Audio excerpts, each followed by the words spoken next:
Hola a todos, ¿qué tal? ¿Cómo están? Este 2023 se iniciaba hace un mes, como es habitual, con el tradicional concierto de Año Nuevo de la Filarmónica de Viena, seguido por millones de espectadores en el mundo entero. Este año, la guerra de Europa en Ucrania le daba un carácter especial. Su director, el austríaco Franz Welser Most, como es también tradición, deseaba un feliz Año Nuevo antes de interpretar el Danubio Azul.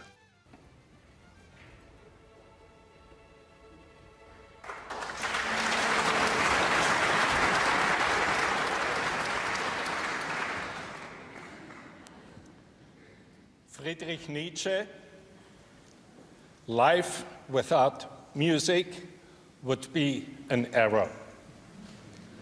Every year, the Vienna Philharmonic gives hope and reason to the world with this concert. With great optimism, die Wiener Philharmoniker und ich wünschen Ihnen Prosit Neujahr! Friedrich Nietzsche, la vida sin música sería un error. Precisamente nuestro invitado de hoy, el cantante peruano Rafo Ráez, quien inicia este sábado su gira europea aquí en París, bautiza su gira como La música sin vida sería un error. En la noche del insomnio la lechuza vuela sin querer. Cuando ya ha pasado el lobo, recién nos podemos conocer. Una senda es un alfu, una apuesta es toda mi inquietud. Muy buenas tardes, Rafo Ráez. Bienvenido a París. Gracias por haber aceptado nuestra invitación. Gracias por la invitación también. Un gusto estar acá. La música sin vida no tendría sentido. ¿Estás insinuando que hoy en día en la música hay más dinero que intención, que vida? No tanto por el lado del dinero, sino por el lado de la inteligencia artificial. Estamos confiando demasiado en las artes a la inteligencia artificial. Y particularmente lo mío es una exhibición de vida, ¿no? Y a mí lo que me parece peligroso con la inteligencia artificial es que se habla de inteligencia artificial, pero no se habla de estupidez artificial. Está más generalizada. Y entonces la gente se ve obligada a comprar estupidez artificial bajo la etiqueta de inteligencia artificial muchas veces, ¿no? No sé si siempre, pero... Y entonces yo como de algún modo, a veces digo en broma que a mí me crearon los punks, ¿no? Además voy a tocar mañana en Pan Paradise, que es acá en París, y en el punk lo fundamental era esto de que la música viniera de una vida real, ¿no? Por supuesto. Y bueno, pues yo traigo eso, traigo vida y no pretendo competir en ningún aspecto con ninguna inteligencia artificial aplicada a la música, ¿no? No me interesa. Fantástico. Permíteme que explique, Rafo, que has nacido en Lima en 1968, año marcado, al menos aquí en París, por la revuelta estudiantil. En México también ocurrieron cosas. ¿Crees que ha tenido alguna influencia en tu vida ese año tan simbólico que es el 68? Seguramente sí, porque mi mamá era escritora feminista y mi papá, digamos, estaba muy ligado al movimiento artístico de acá. Entonces supongo que sí, ¿no? El mundo es uno y además Francia ha irradiado tantas, digamos, cosas que se han hecho amar, ¿no? Entonces, sí, yo supongo que sí. Hubo un antes y un después de mayo del 68 y tú caíste del lado bueno, ¿no? Bueno, uno de mis mejores amigos allá en Lima es un titiritero francés que él, siendo muy joven, participó de las protestas y yo le pregunto, oye, ¿cómo fue, no, estar en mayo del 68? Y él dice, bueno, yo estaba primerito en la fila, vino la policía, me dio un palazo y me pasé toda la revolución desmayado. Entonces... probablemente también pasan esas cosas, ¿no? Yo siento que lo que hemos traído, por ejemplo, ahora para el show de mañana y de esta, digamos, gira promocional de mi música, ¿no? Es un poquito revolucionario también. También. Muy joven, con apenas 17 años, fundas tu primera banda que llevaba tu nombre, Raez. ¿Cuál era el ambiente entre los estudiantes entonces allí en Lima? Y sobre todo, ¿cuáles eran vuestras influencias? Bueno, influencias era todo, ¿no? Con decirte que, por ejemplo, una vez estábamos ensayando nos sentábamos en la vereda de la calle a ensayar y pasó un heladero, un chico que vende helados y se nos quedó mirando y hubo automáticamente una cosa de... Teníamos 17 y él parecía de 17 y, no sé, una cosa generacional.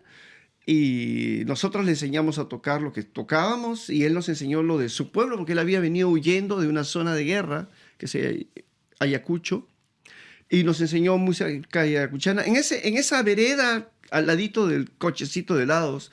Entonces yo diría que influencia es de algún modo todo, ¿no? O sea, puedo mencionar a Lennon, yo qué sé, pero más allá de eso, uno está abierto a influenciarse a todo. muchísimas más cosas. No fueron fáciles esos años 80, ni en Ayacucho, pero tampoco en Lima, ¿no?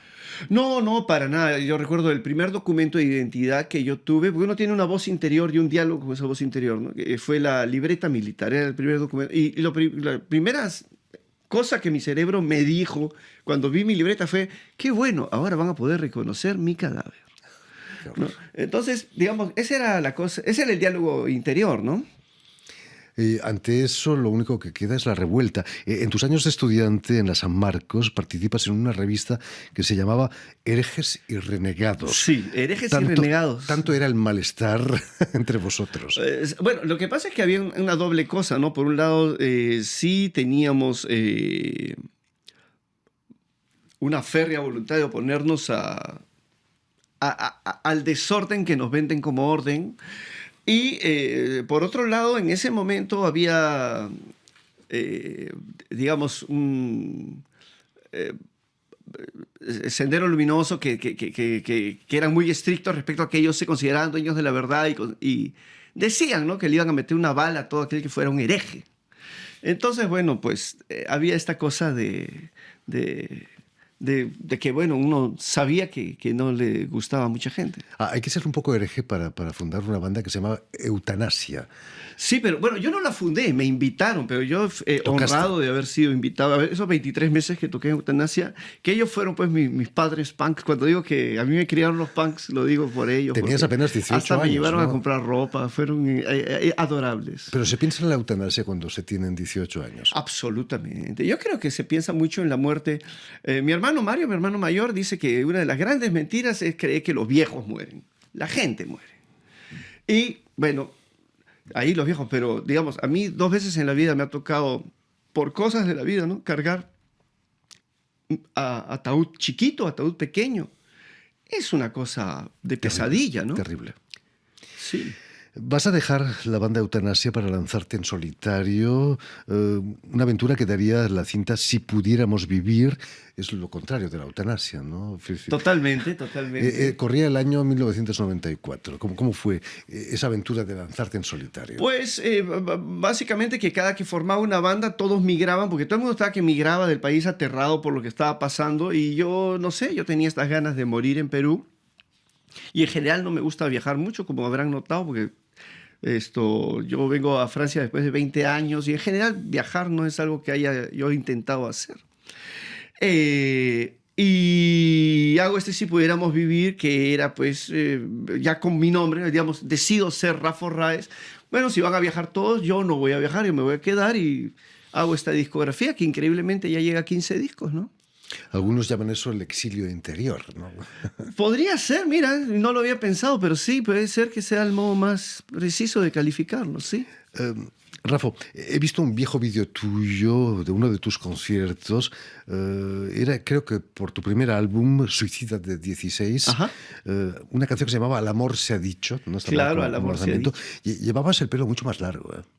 Bueno, sí, yo hice un pacto con el diablo y le cambié mi frondosa cabellera por unos acordes de guitarra, ¿no? O sea, generalmente la gente ofrece el alma, ¿no? Pero el diablo con un poco de pelo se conforma. Mejor, ¿eh? Sí. A veces. ¿Es cierto que en tu tercer disco tú tocabas todos los instrumentos? Sí, bueno, porque también venía No eso al del mismo- no al punk, mismo tiempo. Claro, o sea, digamos, aparecieron... Fue también, porque, digamos, yo siempre que me presento como alguien de la generación de los 90, ¿no? Digamos, versus los 80, de los que tanto se habla.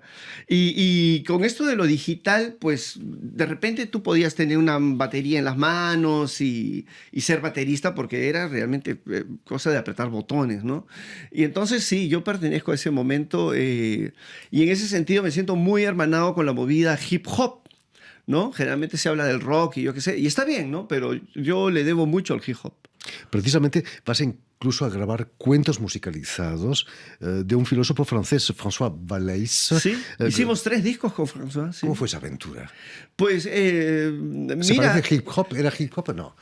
también había hip hop ahí, pero lo que iniciamos con François fue exactamente a una cuadra de Palacio de Gobierno en Perú, cuando había un presidente que se llamaba Fujimori que tenía un asesor llamado Vladimiro Montesinos, que luego fue procesado por tráfico de armas, era parte del mercado negro de armas. Y empezamos contando un cuento que se llamaba Vladimiro, ¿no? O sea, se llamaba Cara de Víbora, pero la primera palabra era Vladimiro. Y contamos este cuento sobre Cara de Víbora a una cuadra del Palacio de Gobierno, porque vimos que esto de los cuentos era una manera también de motivar políticamente a la gente, ¿no? Es decir, digamos, la canción protesta está muy bien, pero uno puede hacer cine político, cuento político, etc.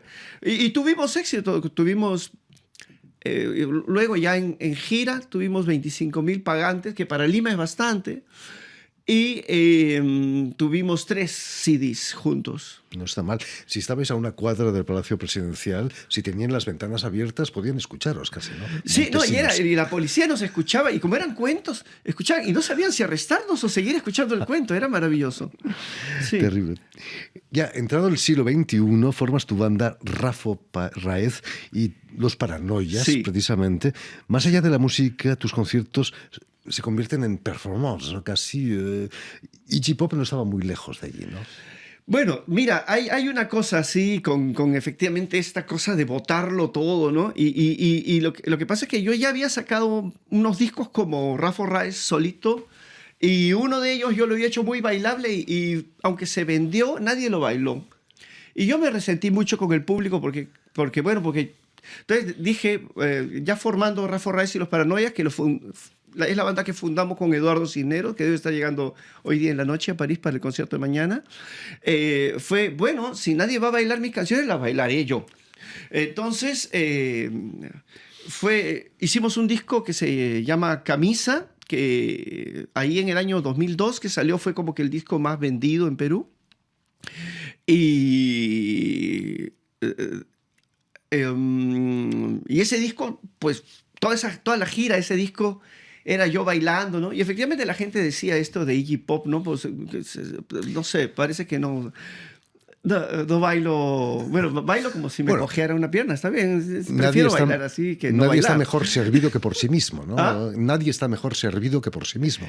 Esa es una. Y por otro lado, porque también estamos en la vida para realizar fantasías, ¿no? Naturalmente. Y entonces, por ejemplo, ahora que ya, digamos, que ya el diablo se llevó mi pelo, etcétera. Ahora no sé si me atrevería a ser tan bailarín como en esa época, pero me di la gran alegría de ser bailarín un buen tiempo, sí. Ahora estoy de guitarrista a tiempo completo, más bien. Claro que sí. Para Rafo Raez, la literatura no está nunca muy lejos. En el 2004 vas a colaborar con un poeta peruano, con José Watanabe. ¿Pusiste música a sus poemas o él puso letra a tus músicas? Bueno, ahí hay varias cosas que quiero mencionar. Lo primero es que José era un genio. Y yo no he conocido muchos genios en la vida. De hecho, tal vez es el único. O sea, un genio, ¿no? Un hombre del que van a hablar de acá a 500 años, acá a 800 años. Y yo a José lo conocí por su obra. O sea, leí algo de él y, bueno, sentí que estaba leyendo, no sé, a Erasmo de Rotterdam. Y dije, bueno, tengo que conocer a este hombre. Y fui, lo conocí y tuve la suerte de caerle bien y me dijo, mira, eso que haces tú, Rafa, eso de musicalizar poemas, está muy mal. Lo que ustedes los músicos tendrían que hacer es decirnos a nosotros los poetas que juntos hagamos nuevas canciones. Entonces, hacemos la letra y la música desde el comienzo del proceso y no es que tú agarras un poema. Entonces yo le dije, pero José, ¿quién va a querer escribir una canción conmigo? Y él me dijo, oh, ¿yo? Y bueno, yo ya sabía que José era un genio, entonces le dije, sí, obviamente, e hicimos todo un disco de canciones extraordinario que se llama Pez de Fango. En el 2005 salió. Y estaba pues saltando en un pie, era el hombre más feliz del mundo y de ahí al poco tiempo José falleció, muy joven. Y yo lloraba porque es raro, es como que es raro. Terrible, ¿eh? No es fácil aceptar la desaparición, sobre todo de genios. Claro, además, como te digo, realmente, o sea, nos hicimos amigos, ¿no? Volviendo a la gira que acabas de empezar aquí en París, vas a empezar el sábado en la sala Punk Paradise. Me decías que no estás muy lejos de la estética punk, ¿eh? No estoy tan lejos. Por ejemplo, ahora que voy a tocar una canción que, digamos, suena un poco latinoamericana, yo creo que van a notar también que hay algo de punk ahí, sí.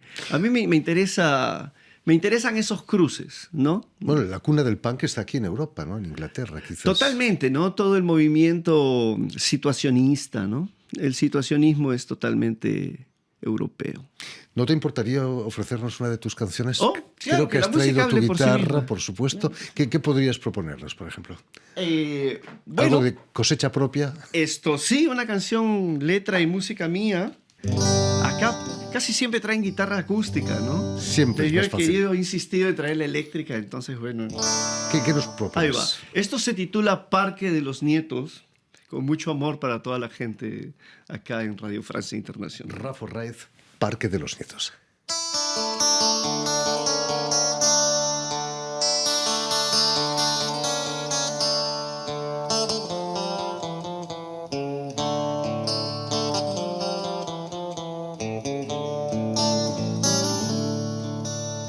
Viajando he visto que el desierto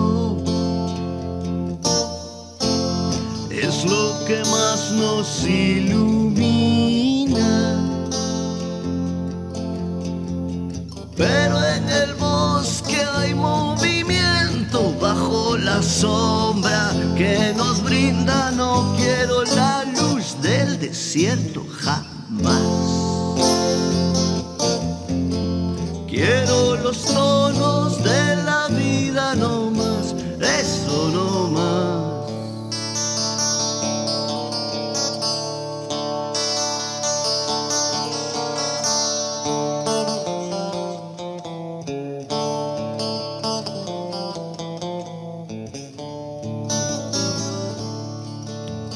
Debería haber un punto medio, más carnavales en febrero,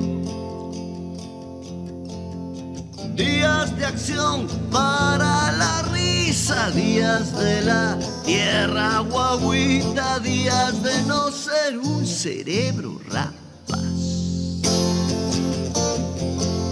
días de ser un palomilla no más, eso no más.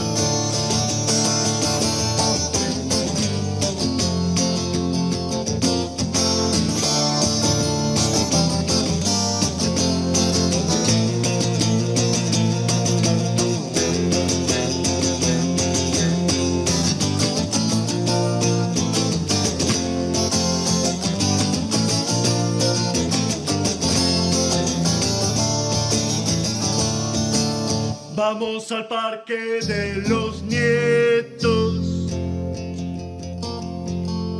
que los impuestos nos bendigan, que sea de todas las familias y que las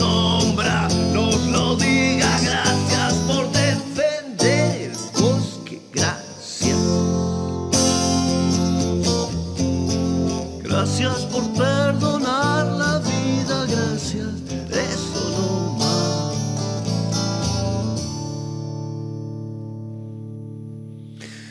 Muchísimas gracias, Rafa Páez, por este Parque de los Nietos. Mucho éxito aquí en París. Gracias por haber estado con nosotros. Permíteme también que dé las gracias especialmente a Julián Leng y a Tiffany Menta, quienes se han ocupado de la realización del sonido, sobre todo, de este programa.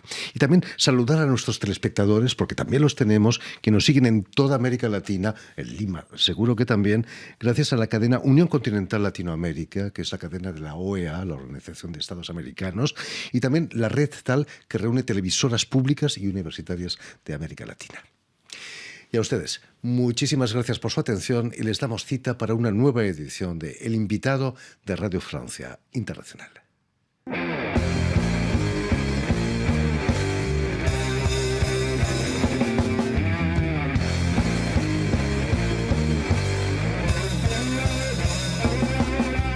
Ella está despampanante en gueto. La otra humilde cuida de un jardín. Es exagerado, pero ocurre a diario. Goza de elecciones y elegir. Cárcel Dorada y Valle Gris se conectan. Como otras cárceles doradas, otros Valle Gris. Caliento el planeta con mi laptop nueva. Te envío microondas con Cárcel Dorada y Valle Gris. Cárcel Dorada y Valle Gris. Cárcel Dorada y Valle Gris se conectan.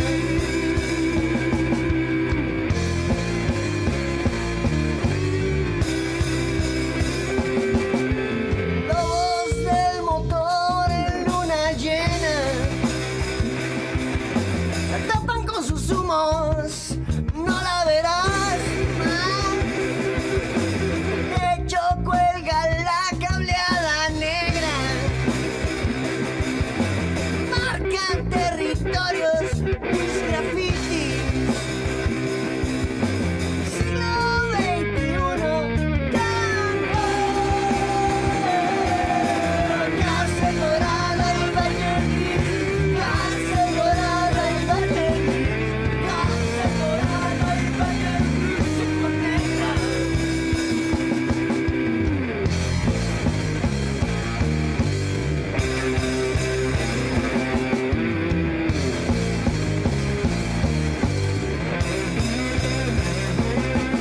El pasado robó legalmente. Fuimos educados y formados para creerle. Y están organizados, corporados, empeñados en cobrarte su anterioridad.